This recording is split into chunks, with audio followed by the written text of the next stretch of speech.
53টা 306টা অঙ্ক এদিকে হয়ে গেছে। এবার আসি আমরা একটু তুলনা করি।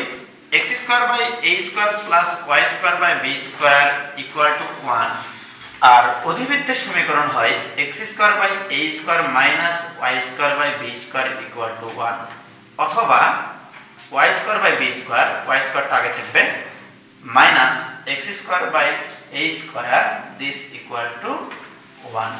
এটা অধিবৃত্তের সমীকরণ, এটাও অধিবৃত্তের সমীকরণ। আর প্রশ্ন হচ্ছে যে এটা কখন ইউজ হবে, এটা কখন ইউজ হবে। এটার ক্ষেত্রে আমি চিত্রটা দেখিয়ে দিচ্ছি। x অক্ষ থেকে কাটে সে a পরিমাণ, এটা হচ্ছে a। এখানে একটা স্টুডেন্টরা ভুল করে যে b টা কোথায়, b জিনিসটা কোথায়। b হচ্ছে যদি এই মূল বিন্দু দিয়ে এই যে দেখো এদের যদি একটা স্পর্শক টানা হয়, এই যে এখানে যদি একটা স্পর্শক টানা হয়, অসীম এগিয়ে স্পর্শ করবে, যেটা অসীম এগিয়ে স্পর্শ করে এরকম। এবারে এই দুটার সরলরেখাকে বলা হয় অসীম তট। অসীম তট, তাহলে এটা একটা অসীম তট, এটা একটা অসীম তট। যে সকল সরলরেখা অধিবৃত্তকে বা যে কোনো বক্ররেখাকে অসীমে গিয়ে স্পর্শ করে সেই সরলরেখাগুলোকে বলা হয় ওই বক্ররেখার অসীম তট। তাহলে এটা অসীম তট, এটা অসীম তট। এই অসীম তটের উপরে দেখো এটু a, এখানে একটা স্পর্শ সরলরেখা টানলে, স্পর্শকে লম্ব টানলে এই বিন্দুতে ছেদ করে, এই বিন্দু থেকে y অক্ষের উপর লম্ব টানলে ঘটনাটা ঘটবে এরকম। এর পরিচয় হচ্ছে অধিবৃত্তের ক্ষেত্রে এর পরিচয় হচ্ছে এইটা, আর b এর পরিচয় হচ্ছে এইটুকু, এটা হচ্ছে b। তাহলে এইটুকু হচ্ছে b আর এইটুকু হচ্ছে a। তাহলে দেখো এই জিনিসটার ক্ষেত্রে আমি যদি বলি এটার সমীকরণ কি, এটা মূল বিন্দুগামী একটা রেখা, এটা a এটা b, তাহলে এইটুকু কি হবে দেখো tan theta. That means y mx, mx এটা আবার কোন বিন্দুতে পাস করে, ab বিন্দু দিয়ে পাস করে।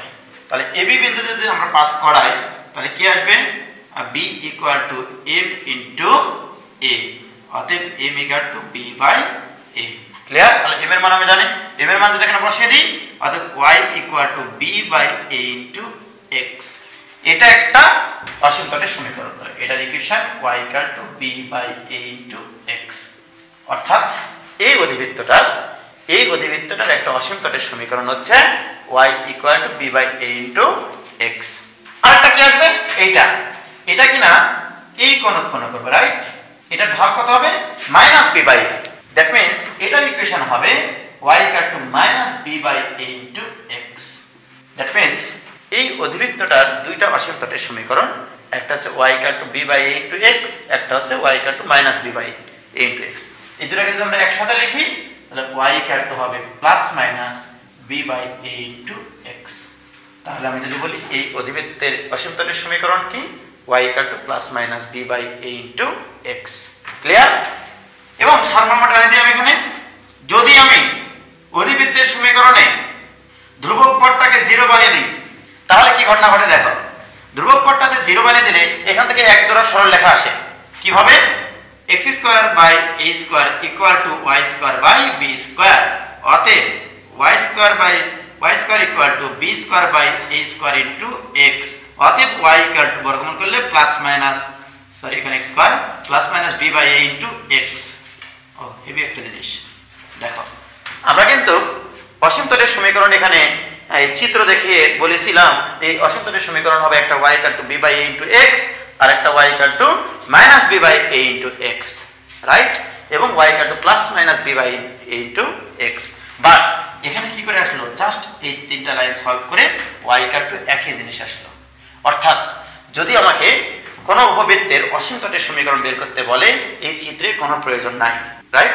তোমরা কি করবা, এই অধিবৃত্তের সমীকরণে ধ্রুবক পদটাকে কি করে দেবা, জাস্ট শূন্য বানিয়ে দেবা।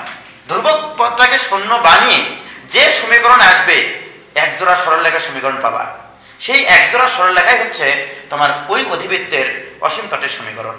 যেমন আরেকটা প্রবলেম দিই, xy ইকুয়াল টু 1, এটা কিন্তু একটা অধিবৃত্তের সমীকরণ, এটা একটা অধিবৃত্তের সমীকরণ। এর আগে আমি প্রুভ করেছি, আমি যখন বৃত্ত শুরু করেছিলাম তখন বলেছিলাম যে এটা একটা অধিবৃত্তের সমীকরণ।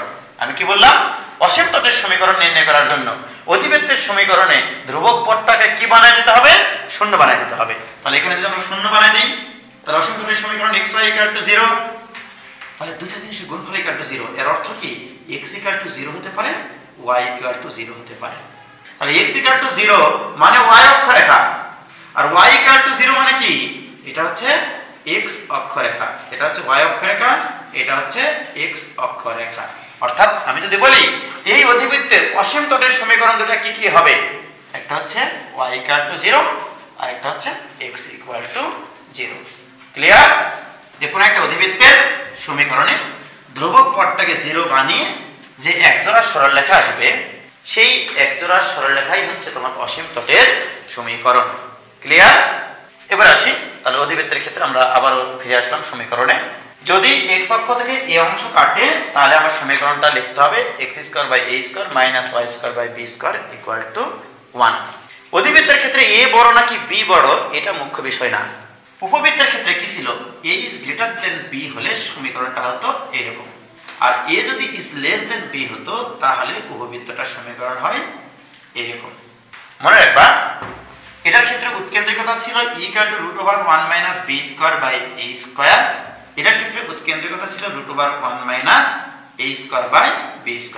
আর অধিবৃত্তের ক্ষেত্রে কি হবে জানো, জাস্ট অধিবৃত্তের উৎকেন্দ্রিকতার ক্ষেত্রে এই ইকুয়েশনের জন্য e ইকুয়াল টু হবে √1, এই জিনিসটাই হবে, শুধু মাইনাসের জায়গায় প্লাস 1 + b² / a²।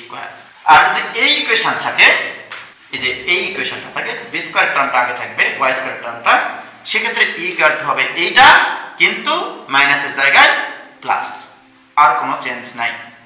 উপবৃত্তের ক্ষেত্রে যে 18টা সূত্র বলেছিলাম, অধিবৃত্তের ক্ষেত্রেও ওই 18টা সূত্র সেম, শুধু চেঞ্জ হচ্ছে উৎকেন্দ্রিকতার সূত্রে। উৎকেন্দ্রিকতার সূত্রে এখানে মাইনাস ছিল, এখানে হবে প্লাস। আর অধিবৃত্তের ক্ষেত্রে a বড় নাকি b বড় এটা মুখ্য বিষয় না। অর্থাৎ আমি যেটা সারমর্মটা চাচ্ছি, যদি অধিবৃত্তের সমীকরণে x² টার্মটা যদি পজিটিভ আকারে আসে, তাহলে উপবৃত্তের ক্ষেত্রে a is greater than b এর জন্য যে সূত্রগুলো ব্যবহার করা হয়েছিল, এই অধিবৃত্তের ক্ষেত্রে সেই সূত্রগুলো নিয়ে হবে, শুধু উৎকেন্দ্রিকতায় এটা হবে। ক্লিয়ার? আর যদি y² টার্মটা পজিটিভ হয়, তাহলে উপবৃত্তের ক্ষেত্রে a is less than b এর জন্য যে সূত্রগুলো কাজে লাগানো হয়েছিল, সেই সূত্রগুলো কাজ করবে এই অধিবৃত্তের জন্য। এখানে a বড় নাকি b বড় এটা মুখ্য বিষয় না, এটা মাথার মধ্যে ঢোকাবা, নইলে কিন্তু ম্যাক্সিমাম পোলাবান এটা ভুল করে যে a is greater than b বড় নাকি b is greater than a বড়। এই ধরনের কোনো কন্ডিশন এখানে নাই, শুধু দেখবা যে x² টার্মটা আগে আছে নাকি y² টার্মটা আগে আছে। যদি y² টার্মটা আগে থাকে, এর অর্থ হচ্ছে অধিবৃত্তটা হবে এইরকম, এইরকম, অর্থাৎ বৃহৎ অক্ষটা হচ্ছে y অক্ষ বরাবর। যদি y² টার্মটা পজিটিভ হয়, তাহলে বৃহৎ অক্ষটা হবে y অক্ষ বরাবর। ক্লিয়ার? তাহলে যে বিষয়টা দাঁড়ালো আমাদের, সেটা হচ্ছে যে যদি আমাদের অধিবৃত্তের সমীকরণ x² / a² - y² b² হয়, তাহলে y = b / a × x R y = - b / x এরা অসীম তটের সমীকরণ নির্দেশ করে। ধ্রুবক পদটাকে 0 বানিয়ে দিয়েছিলাম, 0 বানিয়ে দিয়ে আমরা যে একজোড়া সরলরেখা পাইছিলাম, সেই দুটো সরলরেখা অসীম তট নির্দেশ করে। এখন আমার প্রশ্ন, আমি যদি একটা প্রশ্ন উল্টা দিক দিয়ে দিই, যেমন একটা প্রবলেম দিলাম এরকম যে একটি অধিবৃত্তের অসীম তট দ্বয়ের সমীকরণ, মনে করো y = b / a × x এবং y = -b / a × x, এই অধিবৃত্তের দুইটা আমাদের অসীম তটের সমীকরণ দেওয়া আছে, y = b / a × x এবং y = -b / x, এবং আরেকটি শর্ত দেওয়া আছে। মনে করো যে শর্তটা কি হবে, দেখো ইহা, এই যে দেখো এই অধিবৃত্তটা একটা নির্দিষ্ট বিন্দুতে যায়, বিন্দুটা হচ্ছে a0, রাইট? এটা তো আমরা জানি এখানে। তাহলে ইহা a0 বিন্দুগামী, তাহলে অধিবৃত্তের সমীকরণ কি হবে? তাহলে আমরা বের করব হচ্ছে অধিবৃত্তের সমীকরণ কি হবে। যখন আমাদের দেখো অধিবৃত্তের সমীকরণ দেওয়া ছিল, তখন কিন্তু আমরা অসীম তটের সমীকরণ বের করেছিলাম, কিন্তু এবার প্রশ্নটা হচ্ছে যে অসীম তটের সমীকরণ দেওয়া থাকে, তাহলে অধিবৃত্তের সমীকরণ কি হবে? তাহলে দেখো এই দুটা ইকুয়েশনকে, এই যে অসীম তটের দুটা ইকুয়েশনকে আমরা একটু সুন্দর করে লিখি, যে bx - ay = 0, আর এখানে লেখা যাবে তোমার bx + ay = 0। এটা দিলাম ইকুয়েশন নম্বর 1, এটা দিলাম ইকুয়েশন নম্বর 2। তাহলে এই দুটা হচ্ছে অসীম তটের সমীকরণ। তাহলে অধিবৃত্তের সমীকরণ কি হবে? ক্লিয়ার? আমরা যখন এই যে দেখো x² / a² - y² / b² = 1, এই অধিবৃত্তের অসীম তটের সমীকরণ বের করেছিলাম, তখন আমরা কি করেছিলাম, তখন করেছিলাম কি ধ্রুবকটাকে শূন্য বানিয়ে আমরা যে দুটা সরল রেখার সমীকরণ পাইছিলাম সেটাই হচ্ছে তার অসীম তটের সমীকরণ। ক্লিয়ার? তাহলে আমরা কি করেছিলাম, তাহলে অসীম তটের সমীকরণ যদি দেওয়া থাকে তাহলে অধিবৃত্তের সমীকরণ করার সময় কি করব, আমরা ওই ধ্রুবকটা নিয়ে নিব, রাইট? তাহলে অধিবৃত্তের সমীকরণ হবে প্রথম অসীম তট ইন্টু দ্বিতীয় অসীম তট প্লাস একটি ধ্রুব সংখ্যা, দিস ইকুয়াল টু 0। তাহলে আমরা ধরে নিলাম ধ্রুব সংখ্যাটা হচ্ছে ল্যামডা। তাহলে এটা হচ্ছে যে কোনো অধিবৃত্তের ক্ষেত্রেই প্রযোজ্য, অর্থাৎ যদি কোনো অধিবৃত্তের অসীম তটের সমীকরণ দেওয়া থাকে তাহলে অধিবৃত্তের সমীকরণ হবে প্রথম অসীম তট ইন্টু দ্বিতীয় অসীম তট plus lambda equal to 0। Lambda হচ্ছে যে কোনো ধ্রুব সংখ্যা। এই ল্যামডার মান আমরা বের করতে পারবো কারণ এখানে একটা কন্ডিশন দেওয়া আছে যে এই অধিবৃত্তটা a0 বিন্দুগামী। তাহলে আমাদের অধিবৃত্তের সমীকরণ দাঁড়াবে bx minus ay into bx plus ay plus lambda equal to 0, বা bx square a plus b into minus b এর সূত্র পড়ছে এখানে, তাহলে b square x square minus a square y square plus lambda equal to 0। এবার আমরা উভয় পক্ষকে যদি a স্কোয়ার b স্কোয়ার দ্বারা ভাগ করে দিই তাহলে কি আসবে দেখো, x square divided by a square minus y square divided by b square plus lambda divided by a square b square equal to 0। Clear? ল্যামডার মান আমরা জানি না, তো ল্যামডার মান বের করার জন্য আমাদের কিন্তু একটা ক্লু দেওয়া আছে। এটা ধরলাম আমরা ইকুয়েশন নাম্বার 3, আমার এখানে ল্যামডার মান অজানা। আর ল্যামডার মান বের করার জন্য কি ক্লু দেওয়া আছে, একটা ক্লু দেওয়া আছে। সেই ক্লুটা হচ্ছে এই অধিবৃত্তটা a0 বিন্দুগামী, তার মানে a0 বিন্দুটা এই অধিবৃত্তকে সিদ্ধ করবে মানে x এর জায়গায় a বসবে, y এর জায়গায় 0 বসবে। তাহলে আমরা যদি a0 বিন্দু দ্বারা এই 3 নম্বর সমীকরণ সিদ্ধ করাই তাহলে কি আসবে, তাহলে a square divide by a square minus 0 plus lambda divided by a square b square equal to 0। তাহলে a স্কোয়ার কাটা গিয়ে 1, lambda divide by a square b square equal to আমাদের আসবে হচ্ছে -1। তাহলে ল্যামডা ইকুয়াল টু আসবে আমাদের minus a square b square. Okay, ল্যামডার মান আমরা পেয়ে গেছি। এই ল্যামডার মানটা যদি আমরা 3 নং সমীকরণে বসিয়ে দিই তাহলে আমরা অধিবৃত্তের সমীকরণ পেয়ে যাব। তাহলে কি আসতেছে, x square by a square minus y square by b square. তাহলে এখানে ল্যামডার মান minus a square b square যদি বসাই কাটাকাটি যাবে, থাকবে কত, -1 ইকুয়াল টু 0। অতএব x square by a square minus y square by b square equal to 1। অর্থাৎ অসীম তলের সমীকরণ যদি দেওয়া থাকে তাহলে অধিবৃত্তের সমীকরণ আমরা বের করতে পারবো। তাহলে আমরা এই অধিবৃত্তের যদি অসীম তলের সমীকরণ ওই দুটা হয়, তাহলে আমাদের যদি দুটা অসীম তলের সমীকরণ দেওয়া থাকে এবং সেটা যদি একটা নির্দিষ্ট বিন্দুগামী হয় তাহলে সেই অধিবৃত্তের সমীকরণ হবে x square by a square minus y square by b square equal to 1। অধিবৃত্তের দুটি অসীম তলের সমীকরণ দেওয়া আছে। একটা সমীকরণ হচ্ছে x plus 2y plus 3 equal to 0, এটা 1 নম্বর অসীম তল। আরেকটা অসীম তলের সমীকরণ দেওয়া আছে 3x plus 4y plus 5 equal to 0, equation number 2। এবং অধিবৃত্তটি 1 মাইনাস 1 বিন্দুগামী। তাহলে এই দুটো অসীম তল যদি দেওয়া থাকে আমাদের, এই অসীম তলের সমীকরণ দুটো হচ্ছে x plus 2y plus 3 equal to 0 আর 3x plus 4y plus 5 equal to 0, এবং এই অধিবৃত্তটি 1 মাইনাস 1 বিন্দুগামী। তাহলে অধিবৃত্তের সমীকরণ কি হবে? তাহলে আমরা একটু আগে শিখেছি অসীম তলে যদি সমীকরণ দেওয়া থাকে এবং অধিবৃত্তটা যদি একটা নির্দিষ্ট বিন্দুগামী হয় তাহলে অধিবৃত্তের সমীকরণ কি হবে?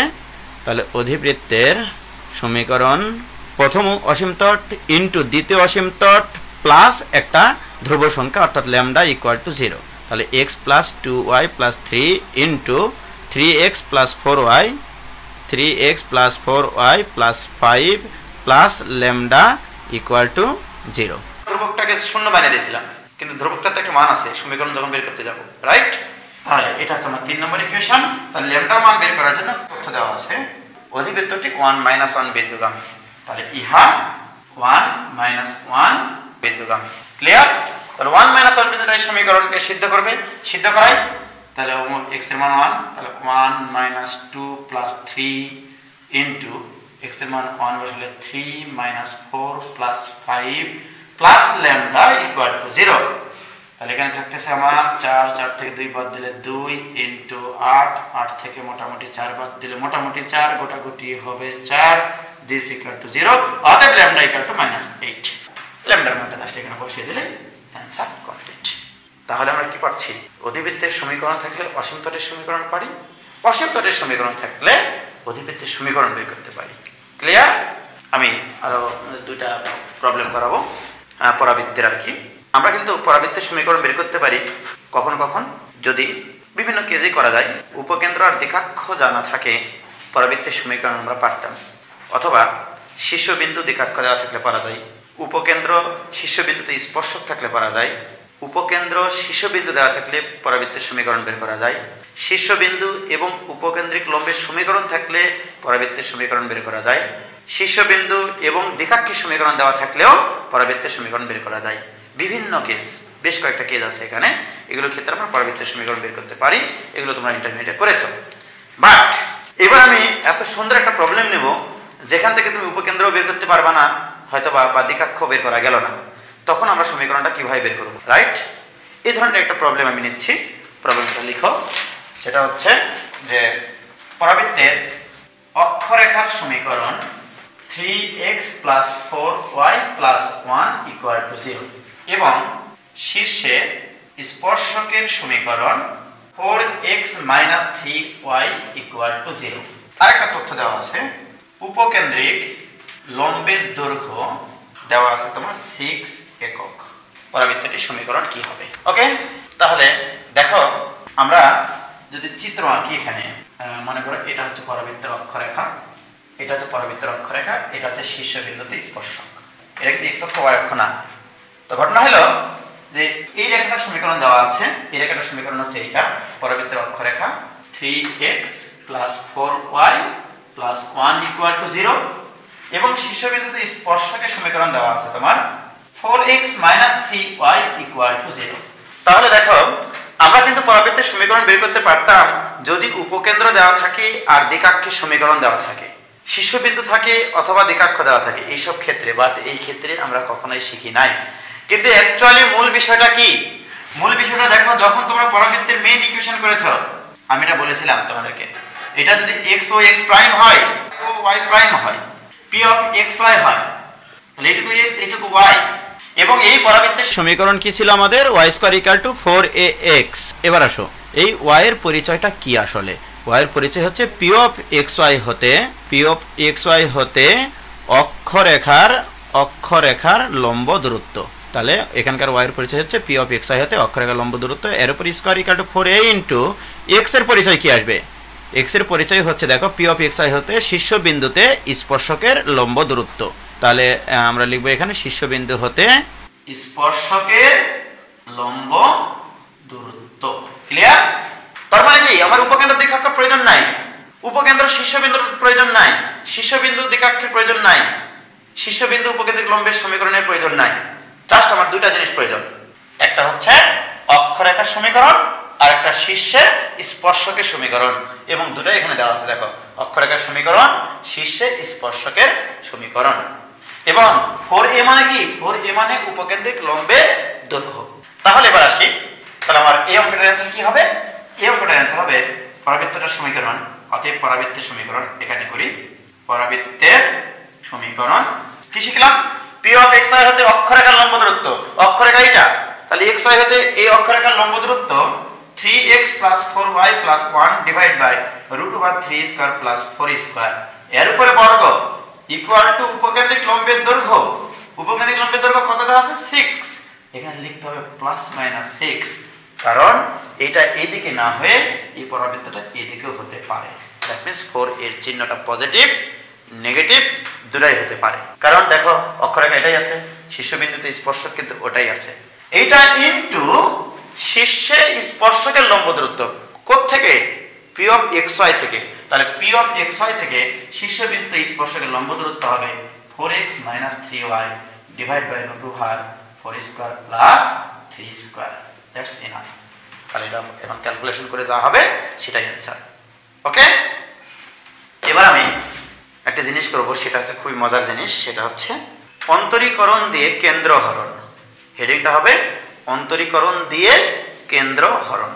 তাহলে অন্তরীকরণ দিয়ে কেন্দ্র হরণ, খারাপ মনে নিও না, এটা খুবই সুন্দরভাবে কেন্দ্র হরণ করা যায় অন্তরীকরণ দিয়ে। আমরা বৃত্তের ক্ষেত্রে কেন্দ্র বের করতে পারি, উপবৃত্তের ক্ষেত্রেও কেন্দ্র বের করতে পারি, যদি আমাদের উপবৃত্তটা এরকম দেওয়া থাকে যে অক্ষদ্বয় স্থানাঙ্কের অক্ষদ্বয়ের সমান্তরাল। বাট যখন একটু পেছিয়ে দেয় তখন গিয়ে সমস্যায় পড়ি আমরা। আসলে ঘটনাটা কি আমি বৃত্ত দিয়ে আগে বুঝিয়ে নিই, তারপরে উপবৃত্ত অধিবৃত্ত যে কোনোটার কেন্দ্র বের করা সম্ভব।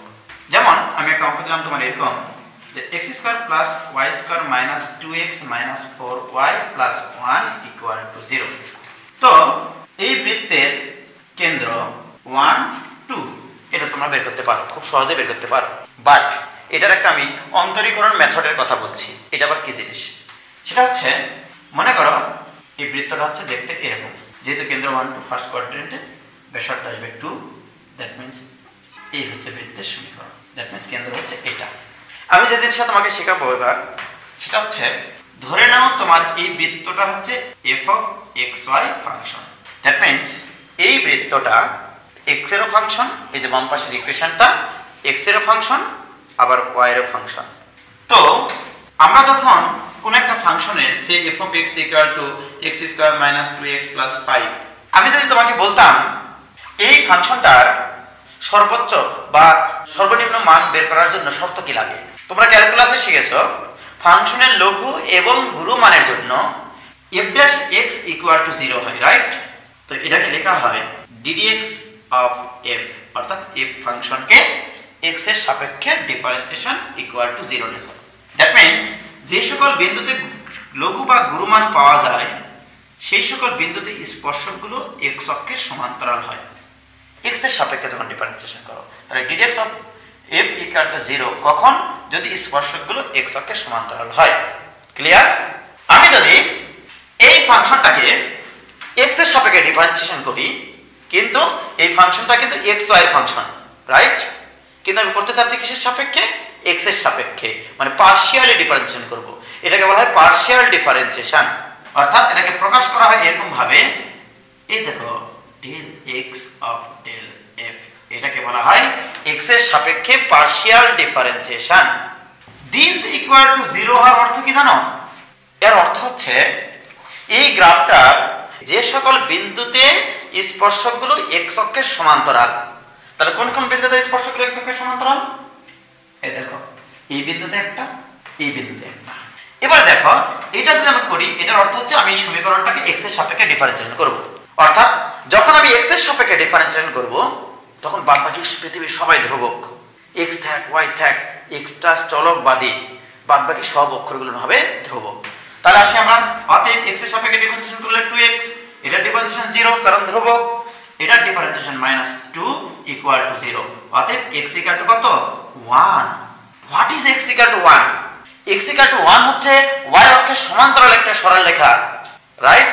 আসলে এটাকে আমি অন্যভাবে বলি যে এই partial differentiation equal to 0, x এর সাপেক্ষে পার্শিয়াল ডিফারেন্সিয়েশন ইকুয়াল টু 0 হওয়ার অর্থ হচ্ছে এই বৃত্তটাকে যে দুটো বিন্দুতে স্পর্শ করলো, আসলে এই দুটো বিন্দুর সংযোগ রেখার সমীকরণ নির্দেশ করে, and this is x equal to 1। এবার যদি আমরা এইটাকে এই f ফাংশনকে y এর সাপেক্ষে পার্শিয়াল ডিফারেন্সিয়েশন করি, তাহলে এটাকে লেখা হয় এরকম ভাবে, এইটা দিস ইকুয়াল টু 0 হওয়ার অর্থ হচ্ছে এই বৃত্তের যে সকল বিন্দুতে স্পর্শকগুলো y অক্ষের সমান্তরাল সেগুলো আমরা পাচ্ছি আসলে। তাহলে এখানে যদি আমরা y অক্ষের সমান্তরাল স্পর্শকটা আনি, দ্যাট মিন্স এইটা, দ্যাট মিন্স এইটা, অর্থাৎ এই বিন্দুগুলো পাওয়া আমাদের। ক্লিয়ার? তাহলে আমি যদি y এর সাপেক্ষে ডিফারেন্সিয়েশন করব, যখন y বাদে সবাই ধ্রুবক, তাহলে এটা ধ্রুবক, এটা ধ্রুবক, এটা ধ্রুবক, তার আমাদের আসতেছে 2y - 4 ইকুয়াল টু 0, অতএব y ইকুয়াল টু 2। কি পাইলাম আসলে জানো? এই যে স্পর্শ বিন্দু দ্বয়ের সংযোগ রেখার সমীকরণ পাইলাম, this is y equal two 2, এবং এই দুটো ছেদ বিন্দুই হচ্ছে এখানকার কেন্দ্র নির্দেশ করে, দ্যাট মিন্স 1 2। ক্লিয়ার? তার বৃত্তের কেন্দ্র হচ্ছে 1 2। তার মানে কি সারমর্ম? এবার যে কোনো সর্বোচ্চ দ্বিঘাত সমীকরণের পরাবৃত্ত বাদে পরবর্তীত কেন্দ্র পাওয়া যায় না। বৃত্ত, উপবৃত্ত, অধিবৃত্ত যেটাই হোক না কেন, যদি কেন্দ্র বের করতে বলে কি করবা? সমীকরণটাকে একবার x এর সাপেক্ষে ডিফারেন্সিয়েশন করবা, সমীকরণটাকে একবার y এর সাপেক্ষে ডিফারেন্সিয়েশন করবা। ক্লিয়ার? ডিফারেন্সিয়েশন করার পরে যে দুটো সমীকরণ পাবা তাদের ছেদ বিন্দুই কেন্দ্র নির্দেশ করে, রাইট? তাদের ছেদ বিন্দুটাই কেন্দ্র নির্দেশ করে। দেখো উপবৃত্তের ক্ষেত্রে কাহিনীটা দেখো, এরকম ব্যাপারটা যে মনে করো একটা উপবৃত্ত এরকম আছে, তাহলে এই উপবৃত্তের কেন্দ্র বের করতে হবে, আর ইকুয়েশন কিন্তু দেওয়া থাকবে।